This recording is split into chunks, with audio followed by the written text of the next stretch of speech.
I knew how important branding yourself was.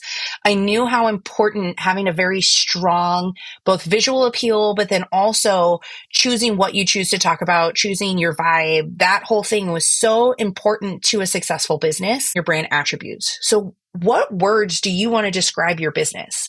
What are the things that you want your business to feel like? If somebody looks at your business, what do you want them to feel about you? What do you want to communicate at a glance? Welcome to Main Street Makers, a bi-weekly podcast that features real, local small business owners who have transformed their passions into profitable businesses. Learn from fellow small business owners on how they overcome challenges, find opportunities, and create thriving operations that make our neighborhoods more vibrant, connected places to live. I'm Tiffany, and this podcast is brought to you by Nav, the business credit platform that believes every small business owner deserves the chance to succeed. Now, let's get to this week's show. Hello, and welcome to Main Street Makers. We're here with Bethany Bayless, and we're so glad that she decided to join us because her business is super fun, super exciting, and we really just want to hear all about it. So welcome. Oh my goodness. Thank you, Tiffany. And thank you for that amazing hype. I was like, yes, that's the nicest thing someone could say about me. Yeah, well, it's all true. So you own Wildwind Lane, which can you tell us a little bit about it? Yes. So Wildwind Lane is a company that I started after, it's a long story how I got there, but I essentially wanted to encourage moms in their motherhood journey because motherhood is hard. And part of my story is that I was a public speaker and MC for many years and then got pregnant with my first child and then ended up knowing that I would have to kind of slow down a little bit. But I slowed down a lot because I ended up having my son in May of 2020 at the peak of the pandemic. And so, yeah, it was like boss level of having a child in the midst of a global phenomenon, and really struggled with motherhood in general because it's hard. You need a village and your village is in lockdown. So, went through my journey with all of that and decided to go back to school for graphic design and illustration because my job as a public speaker just went away. Like it just completely went from making a lot of money to making $0.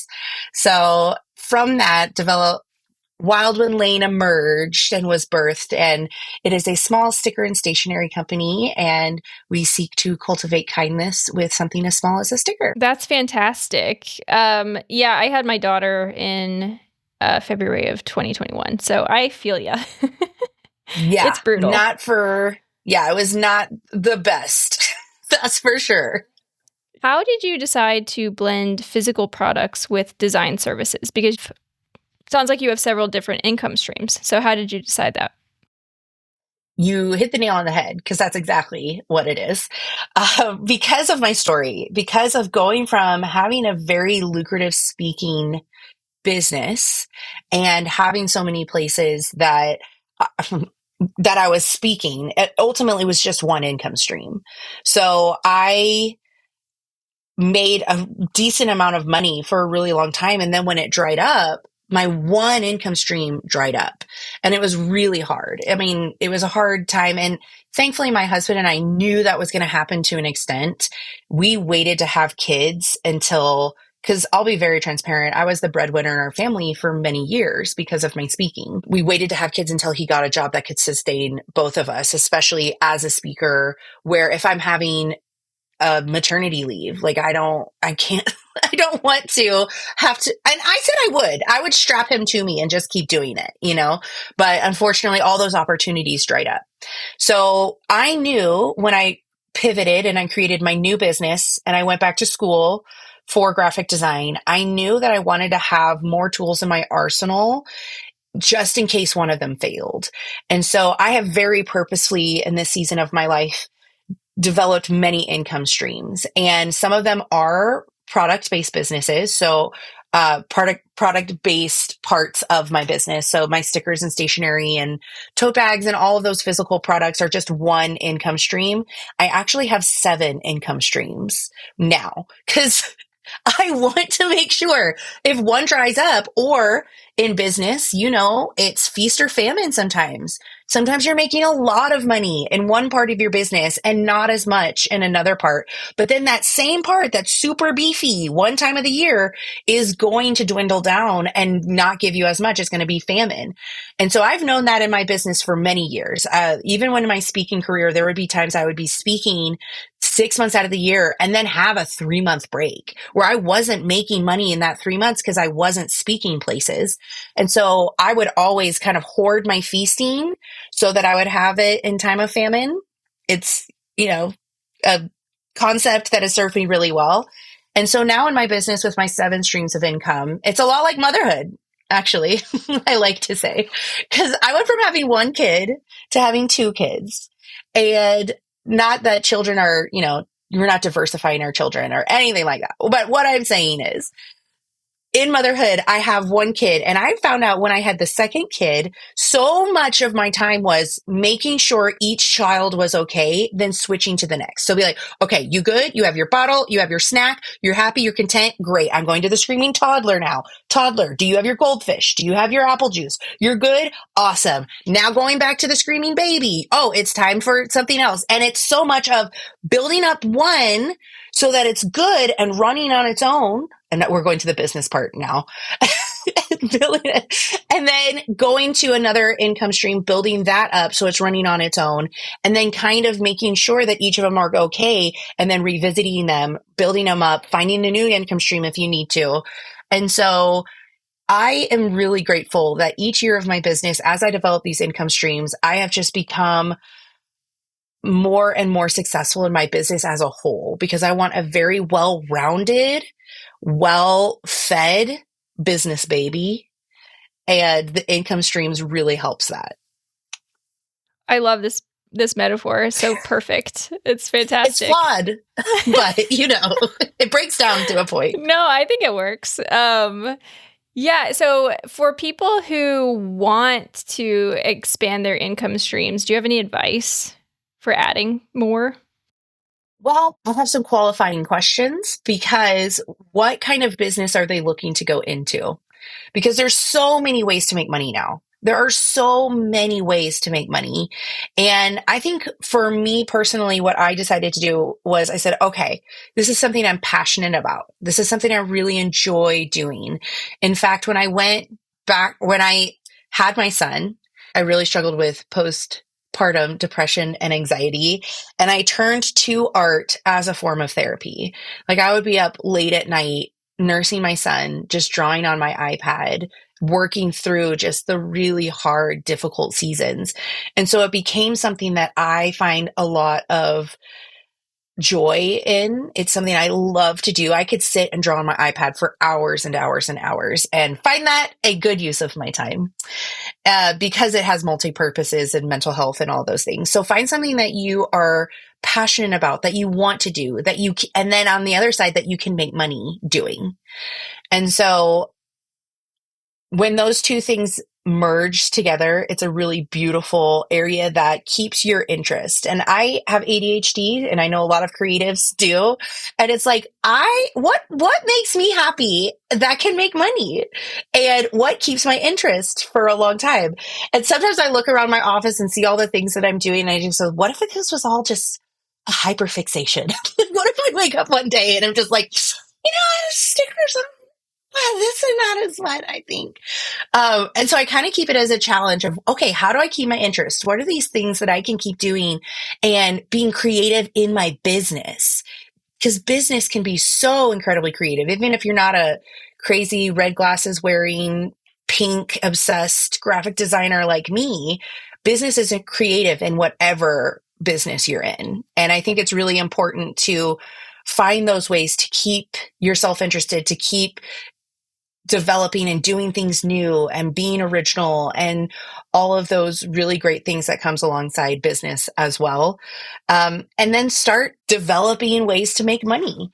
And I am super grateful for an area where I can make money in so many different ways and not have the pressure of, if I don't make money here, I'm not going to give up, because this isn't my only basket that I'm putting my eggs in. right? So my product based business is not always the number one seller for me. It's not always the one bringing in the most amount of money, but I am able to pivot and to find other ways to make money and then to just treat it all like an experiment. So there's a lot of areas of my business. I'm like, hey, we'll try this. We'll see. If it doesn't work, well, I just found one way that it's not going to work. Just like Thomas Edison with the light bulb. He tried 1,000 different ways to make a light bulb, and people goes, well, you failed 1,000 times. He goes, no, I found 1,000 ways not to make a light bulb. So repurposing our failure as productivity and being productive in finding the things that make us money, that work, that we can streamline, that we can build up and keep testing it over and over again. And when we face those areas of failure, just using it as a lesson to keep propelling us to learn more and make, again, a more well-rounded business. Yeah, that's such fantastic advice because I think a lot of people go into business thinking that they're kind of stuck with one thing. And so opening up your mind is kind of exciting because there are so many possibilities. So Etsy versus your own online shop, which one has been most effective? Oh, I'll be just so transparent here. My Etsy store is not a huge moneymaker. Like, it is not something that is like, I will quit my job and just have an Etsy shop. And I think that's really important when diversifying your income anyway, is again, not to put too many eggs in one basket. But what I do like about Etsy, and I see it as two different ways of marketing my business. So with my online store, it is all direct trafficked. So I have an online store so that I can send people who meet me at markets. I can send people on social media, really wonderful podcasts I'm on, like with you and amazing people. And so I have a website. It adds credibility. It is a way for me to sell direct to the people that I am bringing in. I will say Etsy has its own foot traffic. Etsy has its own algorithm. It has its own game that you have to play, its own little ears you have to scratch to make sure that it is happy and content. But I have made more money some months and less money other months, but I do my best to keep those listings as optimized as I can. And that's kind of one of those things that if I kind of like, I'm setting up these income streams, right? If I revisit my Etsy account, there's always something that I can be doing to make it more visible, to make it more seen, to add the SEO. There's tools that I can use to integrate in order to work on the keywords, and they're changing and trying to keep on track on top of all those things. And that I have more goals when it comes to my Etsy shop of, okay, I need to start doing it on Pinterest as well. I need to start making ways for people to see it. I need to add product every single month because the algorithm likes that. I need to change. So kind of being informed and figure out what makes Etsy tick is so incredibly different than what makes my own website tick. Because I will say the traffic that I bring to my own website is from meeting people at craft fairs or directly from social media, which is its own algorithm and the content beast, and figuring out all of those things. So it's hard to compare the two. And people will often ask, should I have an Etsy shop or should I have a website? And my answer is always, you should have both, because you want to make sure people can find you. And if they find you on your own website, that's great. But oftentimes people will find you through the foot traffic on Etsy that provides its own thing. And you shouldn't have just an Etsy shop. And you can have just a website if you want to, that's fine. But I also think that you might be limiting yourself for people for ways to find you. But it's all a matter of opinion. And it's also a matter of where do you want to spend your time? Because both take very different kinds of time. Yes. Yeah. YouTuber, she was saying that she has made probably 10 times more on her website than on Etsy. So I don't know. Because she's probably bringing people to her own website. And I think that you have to have a website if you're an influencer, if you have a very good way to send people somewhere. If you're doing YouTube, if you're doing Instagram and you're doing well on those things, or if you just, like we all hope that that one reel goes super mega viral. then that'd be great. But to have a landing page, a website is incredibly, incredibly important. Yes. Yeah. And I think that spans across business types too. Just having somewhere Oh, that people can absolutely. land. Absolutely, which is one of the reasons I still do a lot of website design because I know how important websites are for people, and they add credibility in so many ways. I mean, I just did one for a college counselor, and it adds so much credibility to what she does and how she's able to refer people and makes her look so professional and so demure is the word that came to me. I'm spending too much time on TikTok. I'm sorry. And then I also just did one. I just did a website for a sewing coach who teaches people how to sew. And the possibilities that are coming from her own website are incredible. And the ideas that she's able to generate, if she could do online classes, in-person classes, courses, or workshops, or running a live course, or having a community, or all of these things, you have to have a website as a landing page to send people and like then you're able to get creative even within that too. So I totally agree. But also, if I don't have 100,000 followers, which spoiler, I do not, it is Etsy tends to be another algorithm that I can play that game in order to get some money from it. Your brand has a very distinct aesthetic. How did you develop your design style and your brand identity, and how would you recommend others do the same? This is a huge topic. We could have 7 episodes on this alone because I went back to school.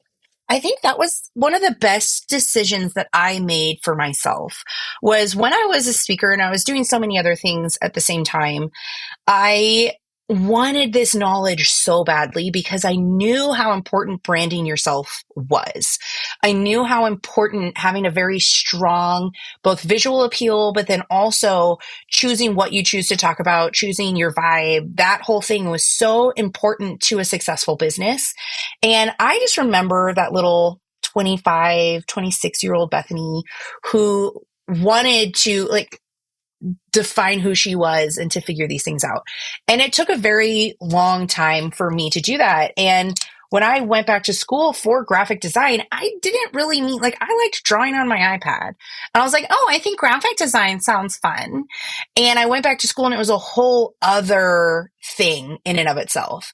So I was taking classes that talked about how to develop brand guidelines, how to develop a very strong visual suite, if you will, and learned so much from these very structured, graded classes. And then I also interned at a professor led but student design agency within the college that I went to. And I was a part of that for about a year and learned so much even more of how important it is to define a lot of these things for your brand and your business. And so I'm really grateful that I had that opportunity to put more official education towards that. But it is also something that there are so many courses, there's so many places out there, so many people educating on the importance of these things. And so for me, my personal brand, it was interesting. I developed it a little bit while I was in school. I did get some feedback from it, but I knew that I wanted my brand to be happy, to be colorful, to be encouraging and exciting, because I think that's so much of who I am as a person anyway, that I knew I wanted my brand to look a lot like me. And I started developing those things. And so I think it's really important for someone to, this is what I do with my clients frequently, is we sit down and we define your brand attributes. So what words do you want to describe your business? What are the things that you want your business to feel like? If somebody looks at your business or your paper or your flyers or whatever it is, what do you want them to feel about you? What do you want to communicate at a glance? And so for me, again, the colorful and the bright and the happy and pink just blew up at me for some reason. I just like pink was what I wanted. Pink and yellow and orange and all the happy, bright colors. And really, really just pressed into that so hardcore. And I think that's also my personality type where I was like, this is what I'm going to do. I'm going to do 110% this. So when I am the brand of Wildwind Lane, I mean, I have a pink tent that I use at my pop-up shops, and I tell people, look for the pink tent because you'll find me. And then my tent broke and I had to get a gray one. And people are like, I could not find you. I was like, because it's not pink anymore. So I'm going to go back to my pink tent because it was so part of it. So again, Wildwind Lane, I knew that I wanted to spread encouragement, to spread light, to spread kindness, to spread happiness to moms specifically. And so again, that's why I pressed into that very hard. And then also, I think it's really important to define your target audience is huge. Like the biggest thing that you can do in business, in whatever business you have to define your target audience. And I knew from the very beginning, moms. I want moms because moms is where I am right now in my life. I need moms and I want to encourage moms. And so like I have little stickers, this is my very first sticker I have right here. It says Mama Llama, and it's just like a happy holographic little sticker. And so when I can define my target audience, and I knew that I really wanted moms, I wanted someone probably within my age demographic. So millennial moms were really who I decided to target as my target audience. And so what do millennial moms like? What are the millennial moms into? Like, are these the moms shopping at Target and Anthropologie and all of these places? And let me tell you, my first days of motherhood in the pandemic, when we finally started, we're able to go into stores, I would slap a mask on myself and go into Target for a Starbucks because that's all I could do. Like that was my form of entertainment. I found so much serotonin and dopamine hits from just walking into those beautiful red gates of possibility of things that I could buy. And so I knew that I was probably targeting moms who shopped at these places. And what are these places making? What are the things that bring us happiness and joy? And what are we attracted to? And the more that I saw what other people were doing, I'm like, okay, how do I develop that for my own business? How do I find what women, moms, millennial moms are wanting these days? And then one of the best things too is to go and test that. Right. So if I think, okay, I think moms like happy things like I went into glass cups because I knew that we're like all about our beverages as moms. And we just want a happy little dainty thing that's just for us, that makes us feel like we are a person, even though we are covered in bodily fluids of a baby. I just want something to make me feel happy and special. And like, this thing is very breakable and I want something breakable. Gosh darn it. And so, again, I'm taking a very long time to answer your question, but I think those things are really important when it comes to developing your brand and your aesthetic. So, and then on top of all of that, knowing I'm so different than other people. And I know, like, I have had people come up to my tents, and when I test, going back to testing those things, the best way I can test out this assumption that I have is to get that market research. And that's why one of the reasons I love craft shows. I love going out into the public. I love talking to people who interact with my products. So I know, is this something that they are resonating with? Is this something they find funny? And one of my favorite things to do, even though craft shows are a lot of time, so it makes me a little cranky because I'm spending a lot of time, 8 hours going to set up at a very hot or rainy day and having people come look at my stuff. And there'll be people who come up to my tent and be like, so much pink. It's like, well, you are not part of my target audience. And I'm okay with that. I am not everybody's cup of tea. People listening to this podcast are like, oh my gosh, I would never have that mural in my office because you're not me. You don't wear red glasses and wear pink banana jumpsuits because you think it's fun. That's fine. Let's embrace that difference.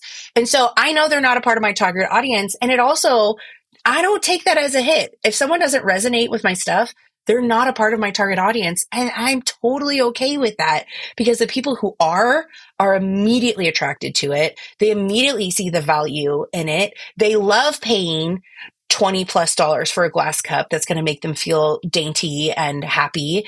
And those are the people that I am trying to sell to, not the people who don't resonate with my target audience.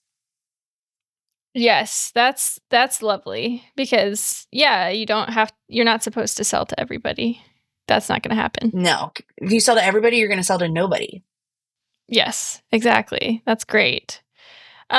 So what advice would you give to other creatives who want to turn their art or designs into a sustainable business? It's a Aside from all of very the other big advice. question. Aside from all the other So advice you've what already have given. Well, I mean, it's a big conversation, right? And I do have a lot of people asking me, okay, I want to make money with this. I have to do this. And I have to tell them it is a long journey. It is not something that will happen overnight. And I had a woman come to me for a website design once, and she, I think, was just trying to make money at something other. And I see the need in that. I see so many moms and why small business is important for women and moms who specifically want to stay at home with their kids. It's such a beautiful thing and such a privilege and an honor to be able to do that. It is an honor to be able to stay home with my children, and I understand not everybody is able to do that. And so to have my small business, to be making money with it, is such a labor of love. It is like raising a child. Like, it is like creating. And I just talked to one of my best friends, just found out that she was pregnant, and her first child is 6 years old. And she just found out she was pregnant with her second. But in between those two things, she built her business. She's a therapist and she built her business. And we were talking about it. And, there's this age gap, which, some might see it as an age gap, some might not. And she, for a really long time, didn't know if she was going to have a second. And then when she did, she was like, I just realized that my business was my second kid. Like, my business was my second child. And I was like, that's beautiful, because it is such a labor of love. It is like creating something. It will not happen overnight. You are going to be working so many hours for $0 an hour.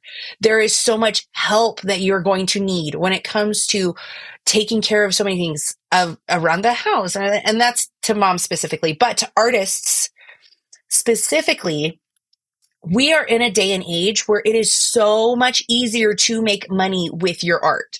So I don't want to discourage people who want to make money with their art, because it is so possible. We are not the starving artist generation any longer. We can make good money with our business of an art business, but it will not happen overnight. Just like our art style did not happen overnight. I have spent the last 5 years building and learning and reshaping my art to just define my signature style, what stands out for me and who I am. And that work is just as important as the building of your business, of defining yourself as an artist, of finding your style, of getting better, taking classes, taking courses, taking education. We live in such a day and age where you could probably get an art degree online if you wanted to. And there's so many raising resources. There's so many people that you can follow and learn. And I've had such a privilege of being able to meet some of my art heroes and to tell them how they changed my life just by putting out art tutorials or putting out business tutorials and how to turn your art into a business. And so my suggestion and my advice is to grow slow. And that's what somebody told me. And one was the best thing. It's like, don't have this pressure that you're going to have to make 6 figures from your business tomorrow, because it's very unrealistic and it's very unsustainable. And even now, I am in, probably, my son is 5. So this journey started when he was a baby. He will be 6 in May. And it has taken all that time to not only define who I am as an artist, but to then even just start scratching the surface of what I can do with my artwork.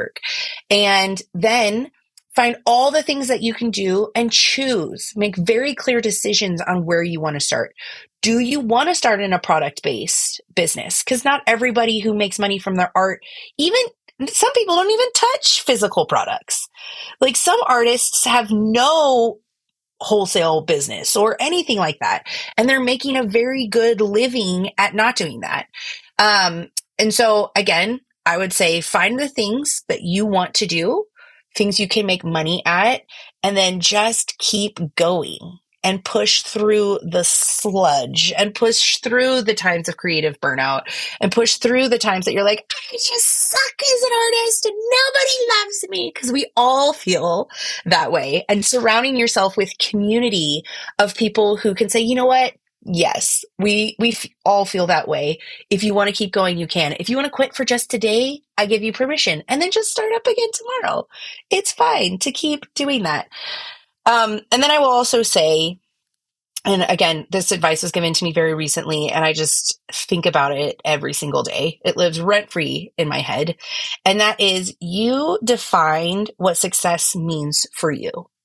So what does success mean for you in your business? And understand that that definition is constantly changing as you are growing, as you are in new parts of your life, as you are able to do more, you have more capacity, you have more time. It's always going to change. And so for me, like I said, my very first definition of success for my business was to make enough money to cover one day of daycare for my son so I could build my business, so that I could have dedicated time towards my business. And I was successful in that for a while. I was successful. I had one client. I was trying and crashed and burned in so many ways, but was still successful because I was making enough money to cover one day of daycare a week for my son. My definition of success looks really different now, 5 years later or 3 years later. And it is something that I struggle with. Like, I don't always feel like I'm super successful. But then I take a look at my life and I go, okay, my definition of success right now is I want to make enough money to be able to stay home with my kids so that I can contribute to my family's finances and a specific amount. Like, I can put a number on that. How much do I want to pay myself a month? And I even, I had someone come up to me and goes, I just want to make $600 a month. Then I could quit this job and if I just made $600 a month. So that is now your definition of success. If your definition of success is that I want $600 a month, take a step back and make those micro goals. Okay, how am I going to get there? How many experiments am I going to conduct until I'm finally at the point where I'm making 600, and then you're going to surpass that and you're going to have to redefine your success even further once again. Yes, I love that. I love all of that. It's always changing. You're gonna have to be flexible, and yeah, I love that that approach. Well, thank you so much for all of this advice. I feel like there are so many pieces of advice that makers could get out of this, but also any small business owner could get lots of wisdom from everything that you shared. So thank you so much for sharing your journey. Thank you so much for having me, and thank you for listening to my long-winded answers. I could talk forever on this. That's our favorite kind of answer, so yay! We love it. Yes, we love it. So thank you so much. Thank you. Thank you to our guest for sharing their story, and thank you for listening today. Keep in mind that every small business is unique, and there is no such thing as one-size-fits-all advice, so take only what you find helpful. We look forward to next time.